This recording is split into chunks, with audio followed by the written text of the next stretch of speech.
Dear students, Assalamu alaikum.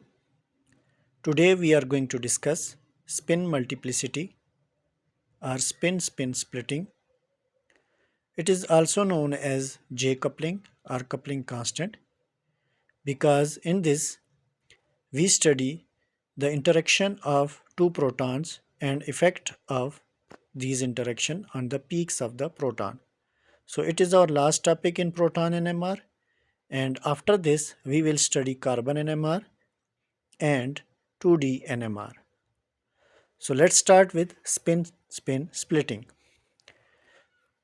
The number of peaks into which the absorption signals of a proton splits is called spin multiplicity, and it depends on the number of neighboring protons, which are not chemically equivalent and causes either shielding or de-shielding effect.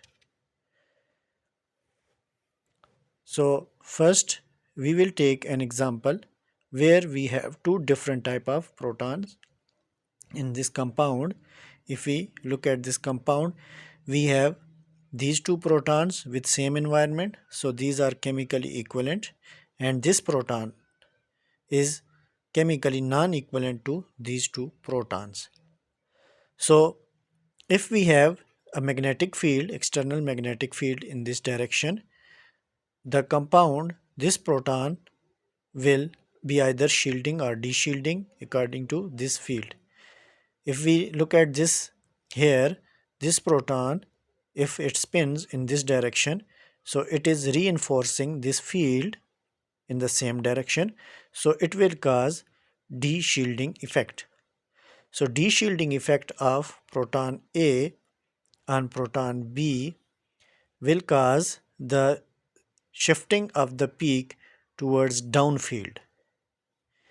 And if we look at the same compound having this proton with opposite direction to the direction of the external field, so it opposes, so opposing effect of this proton will cause shielding effect on these protons, and this shielding effect shift this chemical shift to the upfield. So here in the upfield there is less delta value, and in this case there will be high delta value. So the peak of this proton HB, the peak of these proton will be split into two peaks because of the effect of the proton A, which in one case is causing de-shielding effect and in other case causing shielding effect. So both effect will split the peak into two signals. Now the peak split into two different neighboring the peak splits into two because of the one different neighboring proton. Splitting occurs according to n plus 1 rule, and here n tells us that how many neighboring equivalent neighboring protons are present, and how many different protons are non-equivalent protons in the environment we will study in the next topic, that will be complex splitting. So here we are only going to discuss that the same type of protons are present in the environment of a proton. Now if we are going to observe the chemical shift of proton A, so it will be like this, that this proton A is affected by the proton HB from here, and also this proton will affect this proton A. So this proton will be affected by these two equivalent protons. Now it means we have n is equal to 2. Now 2 plus 1 will be 3. Now the peak will be split into three signals. How it occurs? Now we take an example that the external magnetic field is in this direction, and the proton, two protons HB and this HB, these are two protons, and both these protons are spinning in this direction. So because of this, the de-shielding effect will be occur, and they cause de-shielding effect on this proton. Now, in other case, if both protons are in opposite direction to the external magnetic field, now these two protons will cause the shielding effect on this proton. So the shielding effect of this proton will shift it upfield signal. De-shielding effect will cause it downfield signal. And now intermediate this intermediate peak is due to the two different effects. Like here it is upward direction, downward direction, and downward direction and upward direction. So now the effect is like this: one is spinning upward, other downward, or one is spinning downward, other upward. So these two protons in two different effects will be an intermediate of these two upfield and downfield peaks. So the because of the two effects, it will be it will it intensity will be 2. Now the ratio will be 1:2:1, and this can be represented by the Pascal's triangle. Now we are going to discuss what is Pascal's triangle or n+1 rule. So here is the Pascal's triangle or n+1 rule. N is the number of neighboring protons which are equivalent protons. So number of equivalent protons around the proton for which we are going to study the peaks. If n is equal to 0, multiplicity will be n+1, so the singlet will be formed. So here it is 0, so only one peak. So relative peak intensities will be 1. If n is equal to 1, we have one neighboring proton, the peak will be doublet, like in the case we have studied, and the ratio will be 1:1. If n is equal to 2, there are two equivalent protons in the environment, the peak will split into triplet. Because of n+1, 2+1 will be 3, and the ratio will be 1:2:1. If there is 3 neighboring proton, the peak splitting will be quartet, and the ratio will be 1:3:3:1. In case of 4, the quintet, and the signal will be 1:4:6:4:1. So these are the relative peak intensities which are represented here in the form of triangle. So that's why it is called as Pascal's triangle. So when there is 7 proton, it will be septet, and here is the intensities of these signals. Now we are going to take another example. So here we have ethyl chloride. In case of ethyl chloride, 2 protons are here and 3 protons are here. So in the environment of these 2 protons, there are 3 equivalent protons which are present. So according to rule, it will be n+1. So in the environment of this, there will be 3+1. So it is 4. It means the quartet will be formed. So here this peak, which represents for 2 proton, here this area of the peak represents that there are 2 protons, which is smaller than the 3 protons, and it will be quartet, and the ratio will be 1:3:3:1, and the signal will be towards the downfield because of this electronegative atom of the chlorine. And here in the case we have CH3. In the environment of this proton, these equivalent proton, here we have 2 equivalent protons, and these 2 equivalent protons are non-equivalent towards this. Therefore the splitting will be 2+1, it is 3. Now the triplet will be formed, and the ratio will be 1:2:1, and the signal will be upfield. This will be upfield because of this methyl group, and it is not attached with any electronegative atom. Okay, now we are going to discuss coupling constant or J coupling. In this J coupling or coupling constant, we can find out that the average distance between the splitting peaks, and we can determine that these are the peaks which we are going to represent. So it is the distance between two interacting spin signals, or we are going to discuss we discussed that these are the interacting protons, And we can also say that the average distance between two split signals. So it is the average distance between two split signals. What does it mean? That we will take the distance from this peak to this peak and this peak to this peak. Now these are two different distances from this to this and from here to this. Now it will be the total distance divided by 2. So it will give us average distance. And let's suppose now we have zero point 0.1 ppm distance from this peak to this one, and the distance is called as J value or J coupling. And how we can determine the J constant value? It depends on the type of the instrument. If we are going to take 100 megahertz, we will multiply it with 100. So 0.1 ppm distance will be multiplied with 100, it will give 10 hertz. So the value of the J will be 10 hertz, and it is maximum in between the 1 to 20 hertz or cycles per second. So the maximum J values are during this splitting, the value is in between 1 to 20 hertz. It is independent of the applied magnetic field strength. And the second one, so it remains constant in varying magnetic field. So it does not depend on the varying magnetic field or external magnetic field. The value will be constant. That's why it is called as coupling constant or J constant. Now we are going to discuss complex splitting or complex coupling, in which we have neighboring protons which are non-equivalent to each other. So in that case, when two different type of neighboring protons are present, the splitting will be more complex, and it is called as complex splitting or coupling.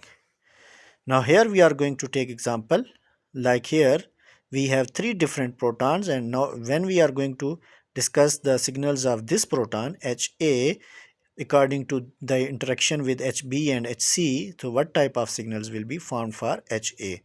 So for signals of the HA, now splitting will be like this: NB plus 1, this is for the effect of B on A, NB plus 1, and the other is NC plus 1, this is the effect of C on A.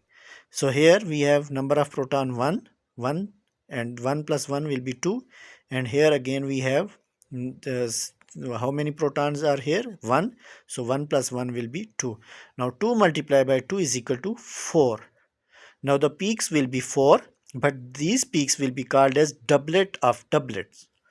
So here we have shown that there will be 4 peaks, but these are not quartet. These are called as doublet of doublet, because these two protons which are neighboring protons are non-equivalent. If these two protons are equivalent, then it will make quartet.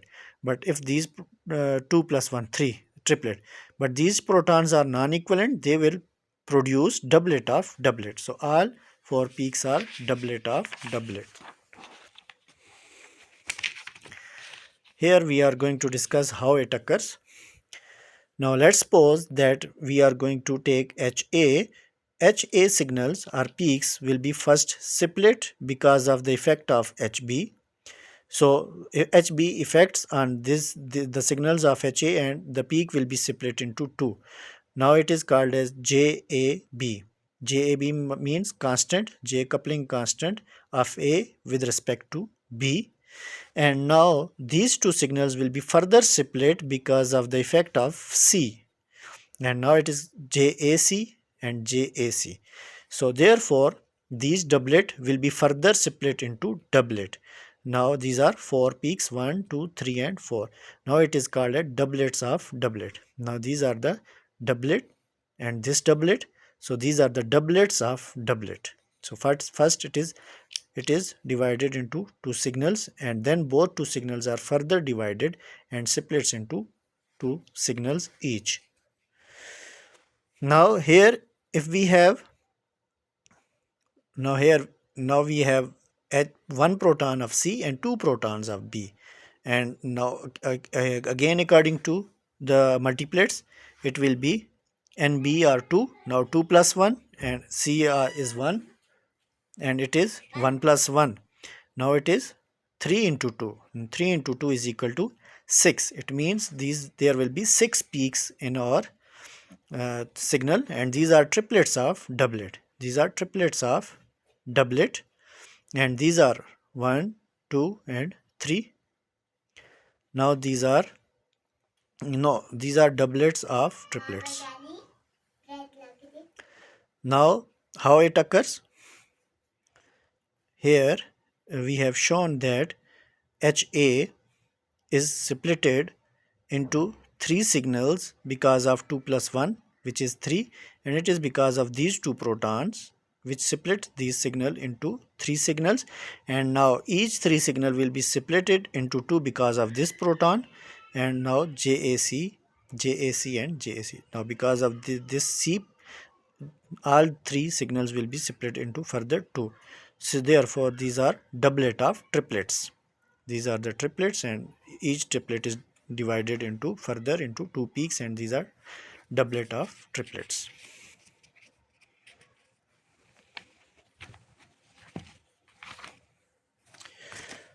Here we are going to take some NMR peaks, and we are going to show you that how we can describe the structure for each.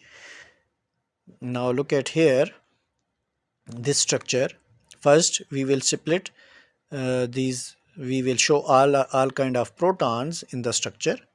And here we looked at there are three protons here. It will be CH3, here it will be one proton, two protons and one. So we will show all these protons first, and then we will observe that how many non-equivalent protons. So it will produce that signals, that how many signals will be produced, 1, 2, 3 and 4. So we will have four types of different signals.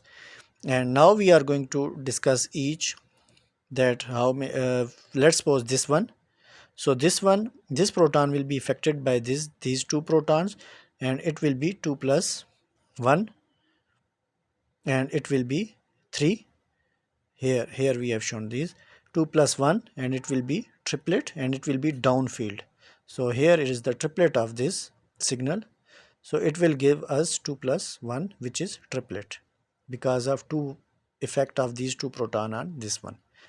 Now if we look at these three protons, it will be affected by only this proton, and it will be 3 plus 1, which is equal to 4. So it is because of these three protons on this. And no, if we look at this, it will be there will be one proton which will affect on these three protons, and it will be 1 plus 1 is equal to 2. It is doublet, and it will be upfield. Now if we consider these two protons, so these two protons will be affected by one by this proton and one by this proton. So this proton will cause 1 plus 1, and this proton will also cause 1 by 1 plus 1. So it will be 2 into 2 is equal to 4. It will be quartet, but it is doublet of doublets. So it is doublet of doublet. So these proton will produce doublet of doublet. And this proton will be affected by these three proton. So it will be 3 plus 1 is equal to 4, and these two protons will produce 2 plus 1 is equal to 3. Now 4 into 3 is equal to 12. So these 12 will be quartet of triplets, or we can also call it as triplet of quartets. Either it is quartet of triplets or triplet of quartets. So we can say both cases are true, and it will be like this: triplet of quartet or quartet of triplet. So triplet will be further divided into quartet. And here we can take another example in which we have different protons. How many different protons? 1, 2 and 3, 4, 5 and 6. So all these protons are different, and 7. So these are it will produce singlet S. Here it will produce doublet because of this proton effect on this, and it will also produce singlet. And this proton will be doublet because of this effect, and this proton will be doublet of doublet because of this proton effect on this and this proton effect on this. And these are the singlet, and this will also produce singlet. There are some other examples, like here we have a structure, and we can also discuss here that there are aliphatic protons in this. So aliphatic proton will produce signal in 2 to 4 ppm, Aromatic proton will give signals in 7 to 8 or 9 ppm, and hydroxyl or NH proton will give 8 to 9 or 10 ppm. So these are more towards the downfield, these are in between, and aliphatic protons are mostly upfield. So same is the case here we have shown, but here if we look at the benzene ring, these two protons will be these two protons will have same environment, and these two proton will have same environment. So this will affect on this, and this will affect on this, and same in the case this will affect on this and this on this. So both of these will produce doublet, it will produce doublet, this will produce doublet, and it will be like this. And here same, here it will produce doublet and doublet, and it will be two protons for this. Now these four proton will make a like this one, double and double. So it will be like this one, it will be like here this and this. So benzene, these four protons will be like this. And we also discuss that how we can represent our NMR signal. Like here we have shown that the NMR spectrum of the nicotine, that how we can write spectrum. And here we have discussed that one proton NMR 400 megahertz instrument, and delta value is 8.58, which is singlet, and it is of one proton. Then 8.45, which is doublet of two proton, and J value is 3.44. So we can discuss, we can write it like here, like this: 7.69 doublet, one proton, and J value is 7.72. So in this way we can write our NMR spectrum. So thanks for watching my video. In the next video we will discuss carbon NMR, and then we will discuss 2D NMR.